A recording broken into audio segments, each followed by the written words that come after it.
আর তার ভাগের ফসল নিতে মাঠে এলো। কি রে হাবু, দাঁড়িয়েছিস কি? ফসলগুলো সব গাড়িতে তোল। এই শিবু, তুই এক বস্তা রেখে দে। সে কি জমিদার মশাই, মাত্র এক বস্তা? এক বস্তা ফসলে সারা বছর আমি চলবো কিভাবে? সে তো তোর ব্যাপার।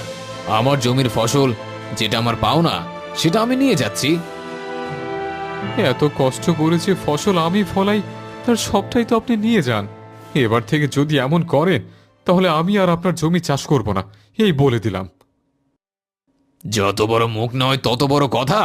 তোকে যে আমি এতগুলো করে ফসল দেই, এটা তোর সাত কপালের ভাগ্য। এই হাবু, দাঁড়িয়ে দেখছিস কি? এই এক বস্তাও গাড়িতে তোল। না না, এটা আমারটা আমাকে দিয়ে যান জমিদার মশাই। দয়া করে এমনটি করবেন না, না হলে যে আমরা না খেয়ে পেয়ে মরে যাব।